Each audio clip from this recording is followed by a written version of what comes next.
Señorías, para que no se nos vayan los tiempos, y como siempre queda la planta de arriba, comenzamos este segundo día con el primer panel de esta mañana, ya sobre cuestiones también más específicas, ligadas en esta primera parte a lo que sería competencia en un sentido amplio, mercado y contratación pública y pymes, dado que cuando hacemos contratación pública también nos dirigimos al sector privado, al sector empresarial, y conviene saber cuál es el impacto. Presento a los dos ponentes que tengo. El tercero está viniendo en tren, no se nos ha perdido. Introduciremos. Yo tendré que salir un momento, que se está grabando en directo y el programa de la televisión aragonesa se hace en directo aquí, aprovechando que había tanta gente, y tengo que salir un momento a atender a los medios. Pero presento en primer lugar a los dos que están y cuando venga Antonio Fernández. En primer lugar intervendrá Antonio Maudes. Antonio Maudes es el director de la promoción de competencia en la Comisión Nacional de Mercados y la Competencia. Desde que él llegó a la comisión, y eso que no lo he hablado con él, se produce un punto de inflexión, porque hasta ese momento la verdad es que creo que la Comisión Nacional de Mercados y Competencia, la contratación pública le parecía algo alejado de su ámbito de interés, de su ámbito competencial, y desde que creo que está él se produce un cambio, ese punto de inflexión donde la Comisión Nacional de Mercado y Competencia ve en la contratación pública un elemento muy importante. Quiero recordar el informe de 2012 sobre el tema de los encargos a los medios propios, informe que ha tenido en cuenta el abogado general Manolo Campo en las conclusiones de 27 de abril. Luego ha sacado otro informe sobre contratación pública con carácter general, el que mencionamos ayer de 2015, el de tema de cárteles en materia de contratación pública. Luego yo creo que es la persona quizás más capacitada, sin duda, para que nos cuente aquí esa visión pro competencia desde la Comisión Nacional de Mercado y Competencia en la contratación pública. Y a su lado tenemos también a Andrés Betancor. Andrés Betancor es catedrático de Derecho Administrativo en la Pompeu Fabra. Es un especialista en los temas de regulación económica, en los temas de prevención de la corrupción, conflictos de intereses y cuestiones relativas a la organización y el control de la contratación pública. Para nosotros, Universidad de Zaragoza, para los dos, es una auténtica satisfacción que estéis aquí con nosotros. Os agradezco la disponibilidad para estar aquí y, aunque no lo he advertido, creo, todos los materiales que se están utilizando se colgarán en la página web del Observatorio. Como espero que en 15-20 días todos los vídeos estén editados para colgarse también en la página del Observatorio. ¿Sí? No hay que tener tanto estrés de ir tomando notas, etcétera.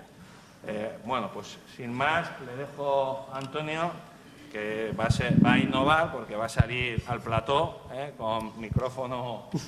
Aprovechando que, como daba clase ahí, Ramón y Cajal, quiere ver qué se sentía dando la docencia allí. Antonio, muchas gracias.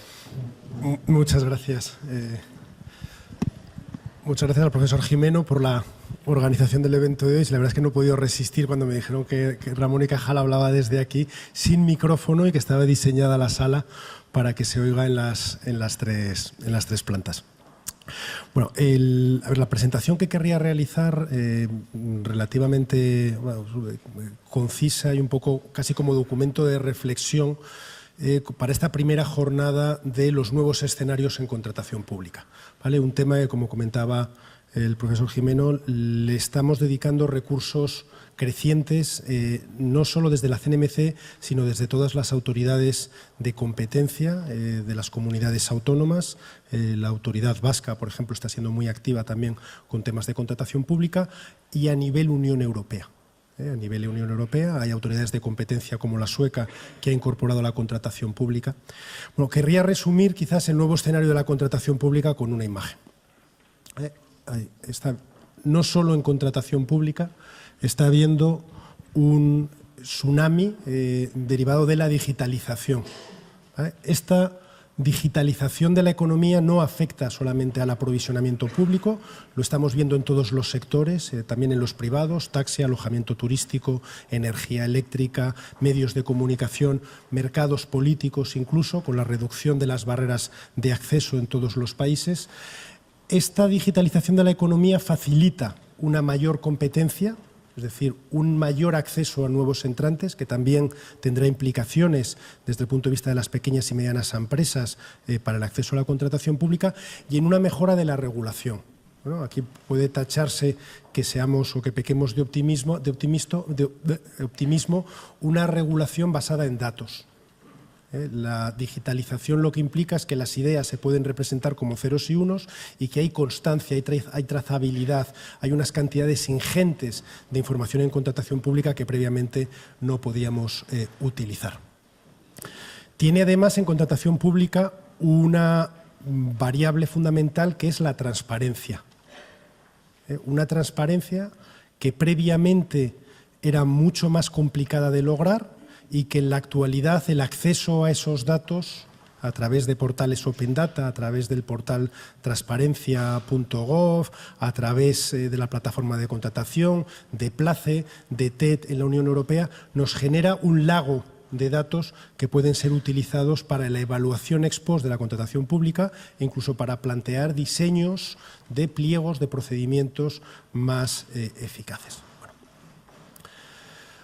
Somos conscientes también, y hemos estado trabajando, como comentaba antes, de la CNMC como CNC e incluso previamente como Tribunal de Defensa de la Competencia.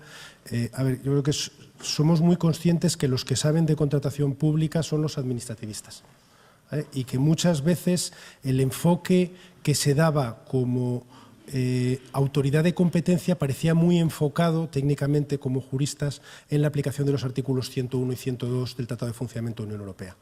Quizás uno de los cambios más importantes en los últimos años es que nos hemos dado cuenta que el vocabulario de los administrativistas y el económico del diseño eficiente de los pliegos es muy similar y que nos permite tener un vocabulario común, aprovisionamiento público es también contratación pública, encomiendas de gestión, convenios, la última frontera, temas del ámbito subjetivo, contratos menores, si es abierto y restringido, acuerdos marco, sistemas dinámicos de contratación que se van a empezar a realizar como pilotos, incumplimiento, modificados, etcétera, etcétera.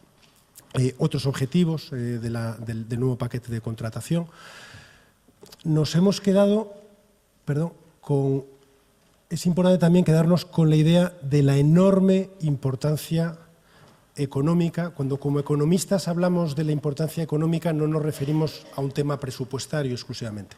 Desde el punto de vista de la utilización eficiente de los recursos escasos, del presupuesto escaso que hay en los ayuntamientos, en las comunidades autónomas y en el resto de los 20.000 poderes adjudicatarios que hay en España. Se puede estimar en una cantidad análoga al 20% del PIB. No estoy diciendo que sea un componente del PIB, técnicamente no lo es, pero la cantidad de 200.000 millones de años al año que invierte España en todos los tipos de aprovisionamiento público representan ese 20% del PIB. Eficiencia económica.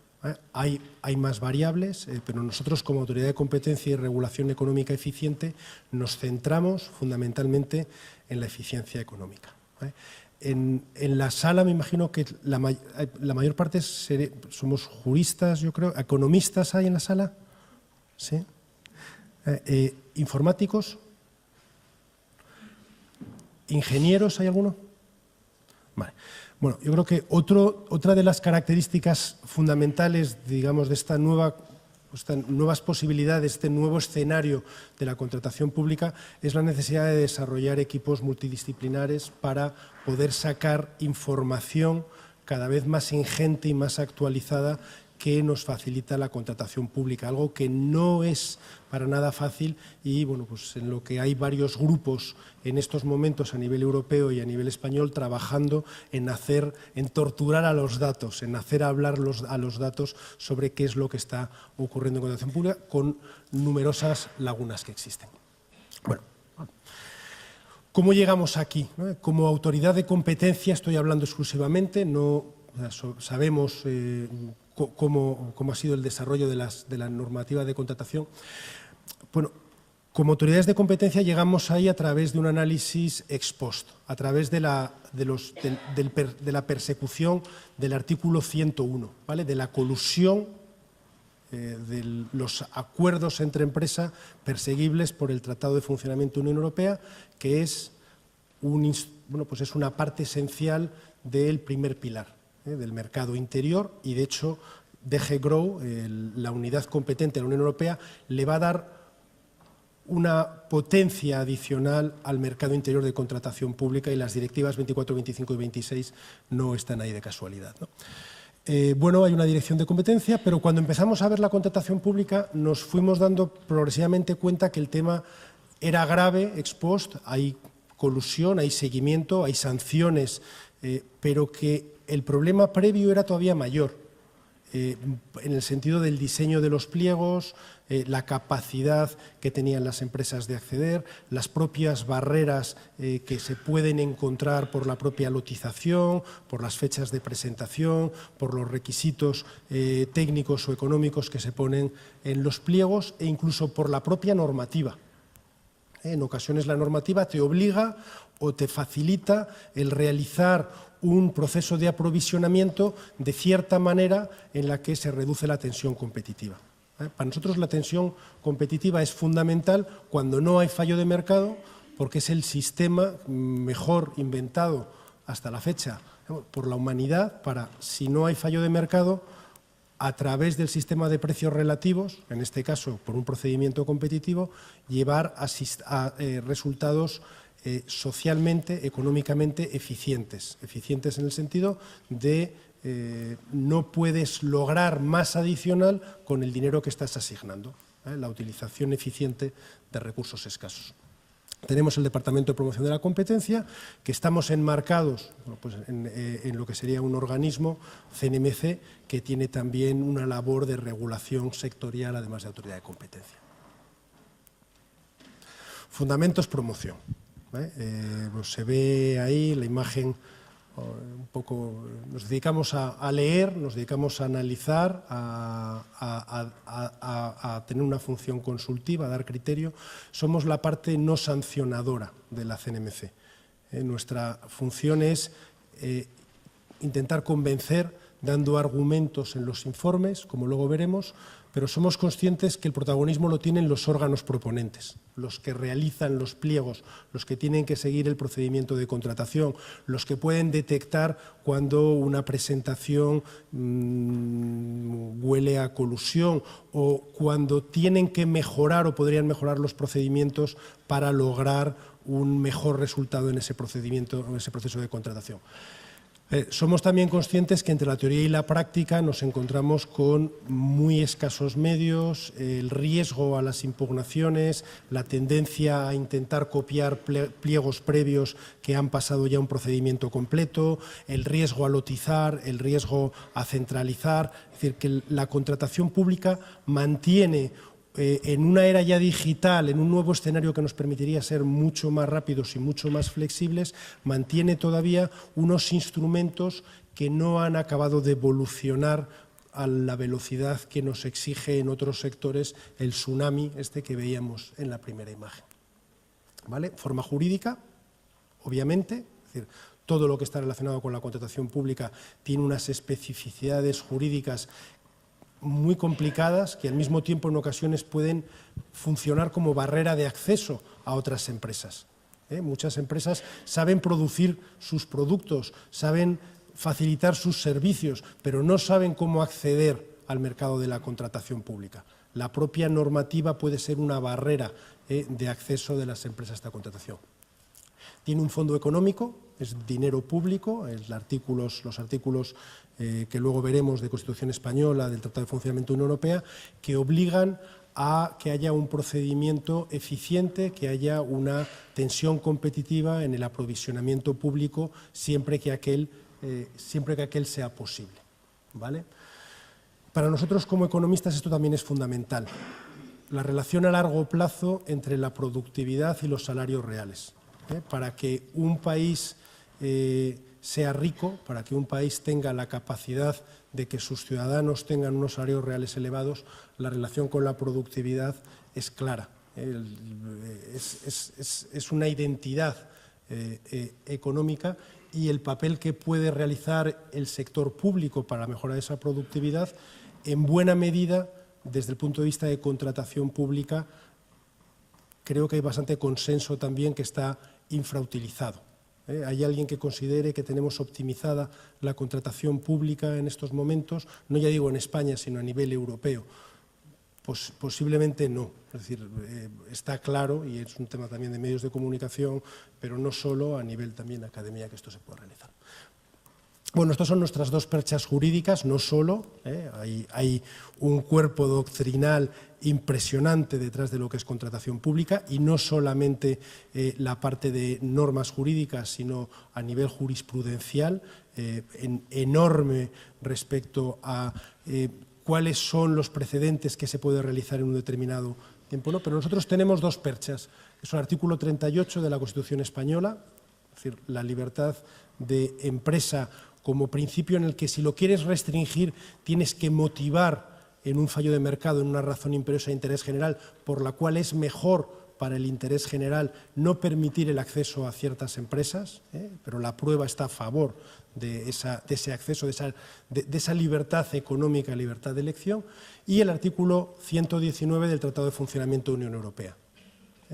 El pilar fundamental de la construcción europea, desde el año 57, es la creación de ese mercado interior, que sería el centro de la nuez a partir del cual se van incorporando las capas adicionales sociales, de investigación y desarrollo, de infraestructuras, fondo de cohesión, cualquier otra que se quiera realizar. ¿Vale? Yendo ya directamente a qué hemos estado haciendo entonces durante estos años como autoridad de competencia y regulación. Bueno, en primer lugar, una función consultiva más global. Hacemos guías, hacemos informes. Por ejemplo, en el año 2011, la guía de contratación y competencia. Esto fue en el periodo de la antigua CNC. El actual director general de la ordenación del juego, Juan Espinosa, tuvo un enorme protagonismo en la elaboración de esta guía, los consejeros de la antigua CNC, personal de su unidad, en la que todavía estábamos más enfocados como autoridad de competencia a facilitar a los órganos contratantes, a los órganos, cualquier tipo de órgano administrativo que tuviese que realizase unos pliegos, la detección de posibles indicios de colusión para ponerlo en conocimiento de la autoridad de competencia. Está muy enfocada en evitar que las empresas se concerten de forma previa a la licitación, pero también hay una parte ya cada vez más clara del desarrollo previo, cómo diseñar unos pliegos para facilitar el acceso de todas aquellas empresas que están capacitadas a priori para cubrir las necesidades de aprovisionamiento del sector público. Es una lectura, yo creo que muy interesante desde el punto de vista de qué problemas hay que evitar para, pues tanto cosas tan sencillas como si puedes realizarlo informáticamente, no lo hagas de forma presencial, no obligues a que se presenten los pliegos a mediados de agosto o en Navidades, no introduzcas restricciones adicionales, por ejemplo, de certificaciones que no van a poder lograr las empresas, no hagas una aplicación que exija que tengas un arraigo local si el servicio se puede dar exactamente igual a distancia. Bueno, pues todas esas restricciones que sistemáticamente pueden ser además impugnadas vía otros licitadores o incluso vía autoridades de competencia con instrumentos que luego veremos brevemente. En el año 2013, viendo contratación pública, entramos también en encomiendas de gestión. La encomienda de gestión es una figura administrativa totalmente correcta, cuyo peligro siempre es la utilización que se puede hacer, ya que una encomienda directamente no existe competencia, es una adjudicación directa a un medio propio, ¿vale? Y una serie de recomendaciones con esta materia. En el año 2015 se publica un documento de reflexión sobre contratación pública en la que ya con trabajos que estábamos realizando en otras cosas, desde economía colaborativa al estudio de universidades, a los estudios que estamos iniciando en energía eléctrica, el efecto de la digitalización lo estábamos viendo ya tan claramente en todos los sectores que la aplicación directa a contratación pública aprovisionamiento era obvio. Y por último, lo que considero que es la enorme oportunidad que tenemos como generación, en este caso, que es la transposición a España de las directivas 24, 25 y 26. Con todos los problemas que vienen de origen, son directivas, no son reglamentos, eso son buenas noticias, se pueden mejorar. No es obligatorio todo lo que viene en la directiva. Hay muchas cosas que, bueno, hay 28 países, o sea, hay medios propios que tienen capital privado en el Reino Unido. Bueno, el Reino Unido ya no va a ser un negociador respecto a las directivas, pero que una directiva no impone a España que tenga que, bueno, pues cuando se detecten defectos en esas directivas se podrán mejorar. Otras funciones consultivas, ya a nivel más de detalle. Claro, todo esto está muy bien a un nivel abstracto, pero ahora descendiendo al terreno en cada uno de los sectores donde hay contratación pública. No sé si recuerdan el gráfico en el que había piezas como de colores muy distintos en la barca en la segunda diapositiva. Bueno, la contratación pública es extremadamente variada y de eso también somos conscientes. Hay productos homogéneos, hay pues, tanto una fragata como la adquisición de vestuario, como los consumibles, como sistema antiincendios, todo ello puede ser sujeto a un proceso de aprovisionamiento público. Uno de los primeros trabajos también que se realizaron en contratación pública tenía que ver con concesiones de carretera, de viaje de autobuses por carretera, un sector en el que todavía estamos implicados y en el que muestra cómo la contratación pública tiene efectos directos sobre el bienestar de los consumidores y usuarios. Hay veces que cuesta recordarlo cuando uno está enmarcado en unos pliegos técnicos o en pliegos de condiciones, pero, por ejemplo, en España hay más de 99 concesiones a nivel de Administración General del Estado para rutas de autobuses que se dan durante un periodo que antes era de 25 años, en la actualidad va a ser de 10, y que evita cualquier tipo de competencia durante el periodo de la concesión a una compañía explícita que ha ganado en una competencia por el mercado en lugar de una competencia en el mercado. Las comparaciones internacionales también nos son de mucha ayuda. Por ejemplo, hay empresas en España que aquí tienen ese tipo de licitaciones, tienen ese monopolio, mientras que en otros países como China, que tampoco es la imagen del liberalismo económico, bueno, compiten en el mercado sin concesiones en distintas rutas. Había concesiones de autobuses a más de 99 años en alguna comunidad autónoma. ¿Vale? Aplicaciones también, guía en gestión sanitaria 2013. Bueno, dijimos, mira, tenemos una guía, esta guía vamos a aplicarla directamente a un sector, busquémonos algún sector pacífico, ¿no? Por ejemplo, pues la privatización de la sanidad en algunas comunidades y cuál ha sido el efecto de ese procedimiento. ¿Es mejorable? ¿Quién se ha presentado? Ahí vimos, por ejemplo, que 17 de las 43 licitaciones tenían exclusivamente una única oferta. ¿Vale? Este es un mal endémico que no solo no se ha reducido, sino que se está incrementando a nivel europeo según los datos del TED. Perdón. A ver. Acuerdo marco, servicios postales. Claro, efectivamente, no solo es contratación pública, son centenares de millones de euros al año en notificaciones administrativas, por ejemplo. En la era de la digitalización, los contribuyentes están invirtiendo centenares de millones de euros cada año en unas notificaciones administrativas en las que hace 10 años se realizaban a través de convenio. Hubo un cambio, en parte por la pesadez de distintos centros con conocimiento de contratación pública, y en estos momentos, después de 12 años en los que se ha introducido indiciariamente algo de competencia, las sentencias recientes del Tribunal Supremo nos han llevado al negociado sin publicidad. ¿vale? Con lo que hemos pasado 11 años para volver un poco, digámoslo, al principio. Pliegos de contratación centralizada. El objetivo es la eficiencia económica a corto plazo. Se informan estos pliegos para avisar de los peligros dinámicamente para la competencia. Es obviamente excelente que haya una mejor utilización de recursos públicos, con una mayor eficiencia en el uso y con la utilización de la técnica de la centralización, pero al mismo tiempo hay que ser muy cauto en el diseño de los pliegos para no excluir empresas que de otra manera sí podrían haber entrado al proceso de licitación. Bueno, el tema de las pymes se verá posteriormente con mucho más detalle. Por último, otro instrumento nuevo que tenemos en España, se inició posteriormente lo han tenido otras autoridades de competencia, como la italiana, que es la legitimación activa, ¿vale? La posibilidad de llevar a las administraciones a los tribunales para impugnar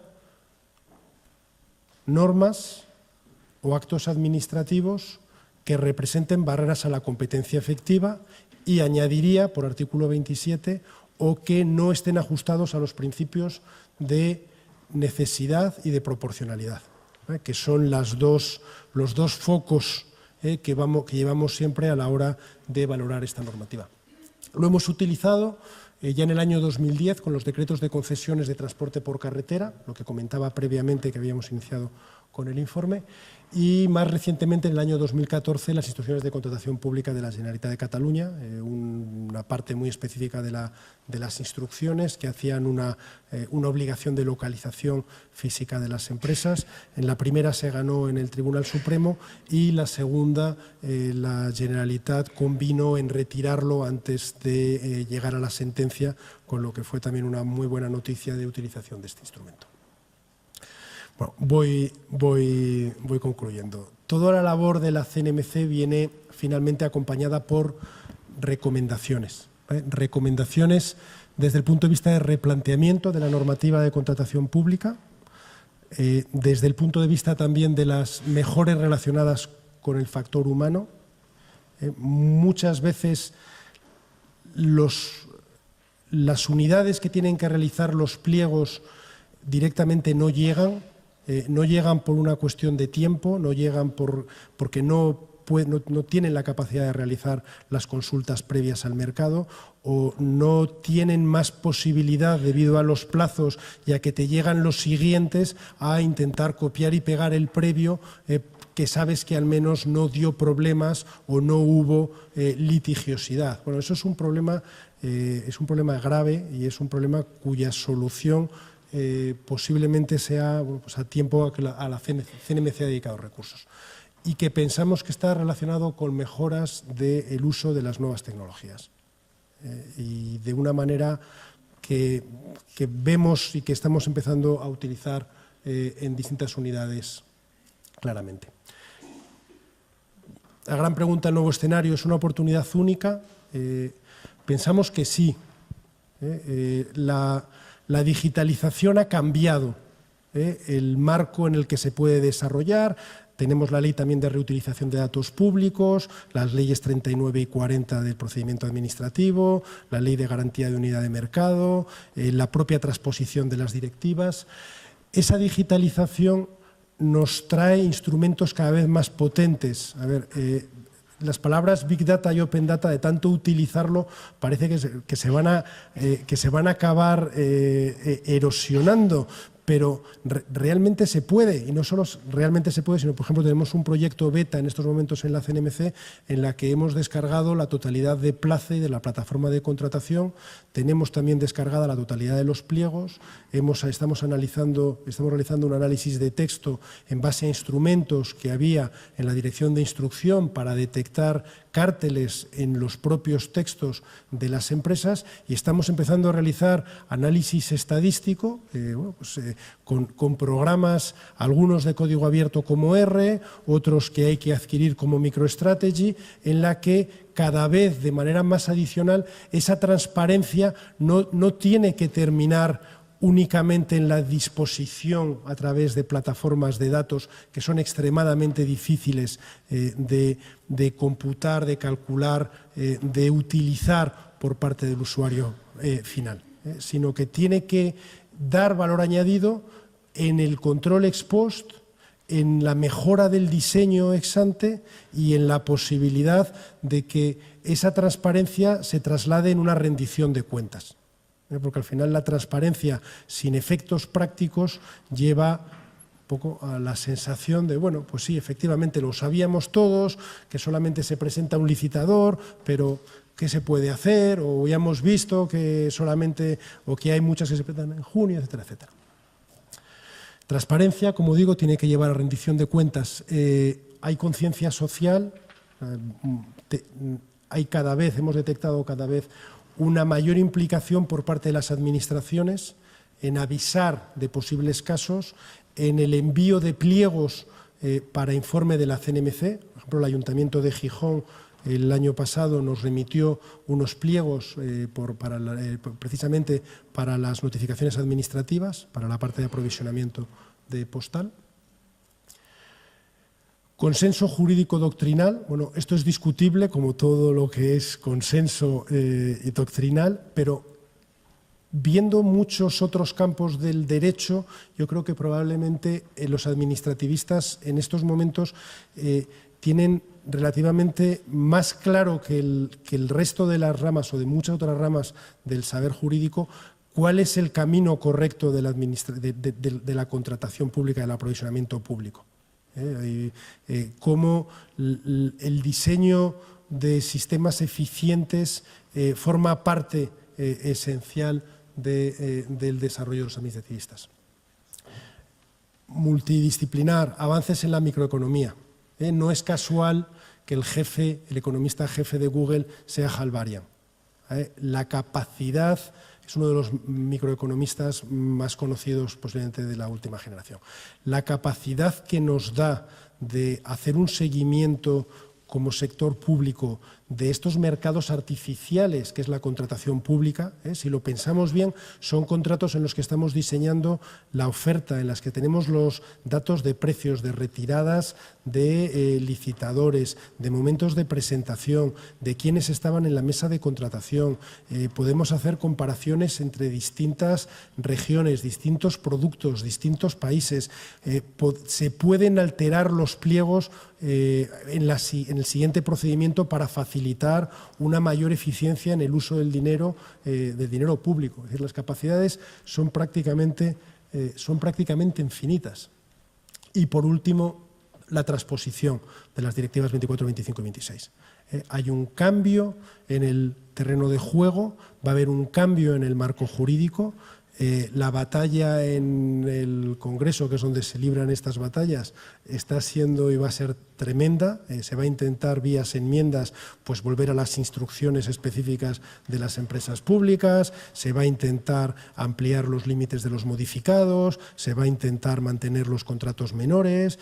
Hay unas disposiciones adicionales de la ley antigua que te permiten contratos menores muy superiores a las cifras de 60.000, por lo tanto, por lo menos en lo que es bases de datos y bueno, pues toda esta mejora de la posible normativa. Las directivas comunitarias no nos obligan a hacer un copia-pega de la directiva, sino que nos permiten mejorarla. Estamos en la encrucijada y parece pues que va a ser difícil, ¿no?, el que haya un cambio en el sistema de aprovisionamiento público, o puede parecerlo. Ahí me gustaría recordar, ya para terminar, pues que hace prácticamente 40 años en España no había IRPF. Y que en estos momentos, el 11 de septiembre del 79 se publica la ley del IRPF. En estos momentos a nadie sorprende pues que los 19 millones de contribuyentes del IRPF tengan unos datos que son conocidos por el sector público. Hasta el tipo de uniforme o no que se deduce en las familias para los niños en el colegio. Lo que es sorprendente es que, estando esto en el lado de los ingresos, por el lado de los gastos, que teniendo déficit pues son cuantitativamente mayores, no tengamos unos sistemas de información similares que nos permitan de una manera rápida decir, oiga, ¿cuál ha sido el efecto de este proceso de contratación? ¿O qué es mejor, un abierto negociado, un abierto sin publicidad? ¿Cuáles son los efectos estadísticos de eso? Etcétera. Parte de la ecuación, no la única, pero yo creo que una parte imprescindible de la ecuación van a ser las instituciones. Transparencia, rigor, credibilidad, rendición de cuentas. Este tsunami digital se está llevando también por delante en buena medida las instituciones. No estamos adaptados en buena medida todavía a esa transparencia voluntaria, a esa transparencia obligatoria por ley e incluso esa transparencia involuntaria que existe muy a menudo con la nueva digitalización. Bueno, yo creo que ese tema es ya más complejo de lo que es una autoridad de competencia y de regulación, porque pasa por la involucración de la sociedad civil, de la academia, por hasta qué punto hay un mandato democrático para estas autoridades también independientes, que es pacífico en los bancos centrales, tiene que haber una autoridad independiente para el control o tiene que haber varias, o de qué manera se tiene que realizar esa supervisión de la contratación pública de una manera imparcial. Ese papel de organismos independientes e incluso la posibilidad de utilizar los nuevos instrumentos digitales que tenemos para realizar pura y dura innovación, desarrollo, investigación en contratación pública. Salirnos o dar un waiver en la norma para decir diseñen procedimientos de contratación que faciliten una mejor utilización de los recursos. Tirol ha escrito la capacidad de los economistas, de los juristas informáticos trabajando conjuntos en esto, desarrollando incluso nuevos sistemas de aprovisionamiento público, puede ser muy potente, ¿vale? Bueno, este es para terminar con un mensaje de optimismo, ¿no? Esa ola no tiene por qué arrasar todo, puede ser una oportunidad inmensa de utilizar eficientemente una cantidad, esos 200.000 millones de euros año, y es una oportunidad para mejorar no solo la detección de empresas que lleven a colusión y que tengan que ser multadas, que es importante, sino el desarrollo de una normativa, de unos pliegos más eficientes que permitan a todas las administraciones cumplir su objetivo de aprovisionamiento general. ¿Vale? Muchas gracias.